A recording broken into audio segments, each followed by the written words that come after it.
بہت زمانہ پہلے ایک عظیم سلطنت میں ایک بادشاہ رہتا تھا جس کے 3 بیٹے تھے، حسین، علی اور احمد۔ بادشاہ کی ایک نہایت خوبصورت بھتیجی تھی جس کا نام نور النہار تھا۔ تینوں شہزادے اس سے محبت کرتے تھے اور اس سے شادی کرنا چاہتے تھے۔ بادشاہ کسی ایک کا انتخاب نہیں کرنا چاہتا تھا، اس لیے اس نے ایک عجیب مقابلہ رکھا۔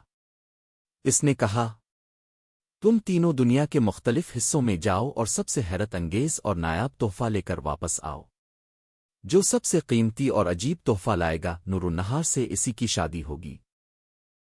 تینوں شہزادے الگ الگ سمتوں میں روانہ ہو گئے۔ شہزادہ حسین کو ایک جادوئی قالین ملا جو پلک جھپکتے ہی دنیا کے کسی بھی حصے میں پہنچا دیتا تھا۔ شہزادہ علی کو ایک جادوئی دوربین ملی جس سے دنیا کی کوئی بھی جگہ دیکھی جا سکتی تھی، اور شہزادہ احمد کو ایک جادوئی سیب ملا جو کسی بھی بیمار انسان کو فوراً صحت مند کر دیتا تھا۔ جب تینوں واپس آئے تو جادوئی دوربین سے معلوم ہوا کہ نور النہار شدید بیمار ہے اور موت کے قریب ہے۔ فوراً جادوئی قالین کی مدد سے تینوں اس کے پاس پہنچے اور جادوئی سیب کی خوشبو سونگھتی ہی وہ صحت یاب ہو گئی۔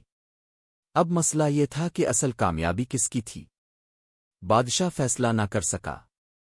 اس نے نیا مقابلہ رکھا۔ تینوں شہزادوں کو تیر اندازی کا امتحان دیا گیا۔ شہزادہ احمد کا تیر سب سے دور جا کر کہیں غائب ہو گیا۔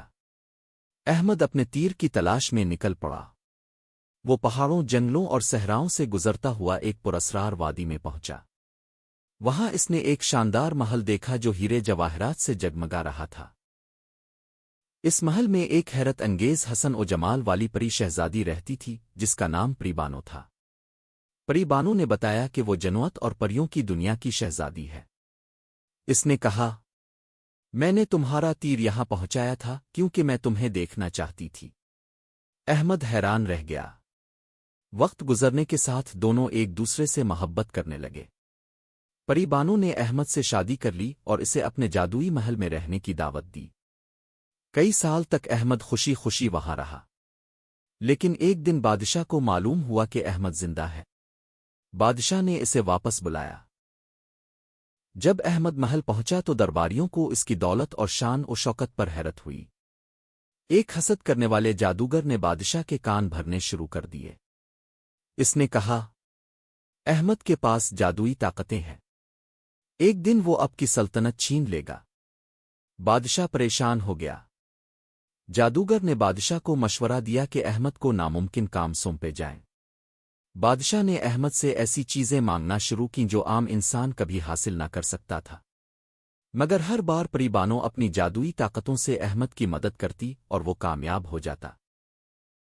آخرکار جادوگر نے ایک بہت خطرناک منصوبہ بنایا۔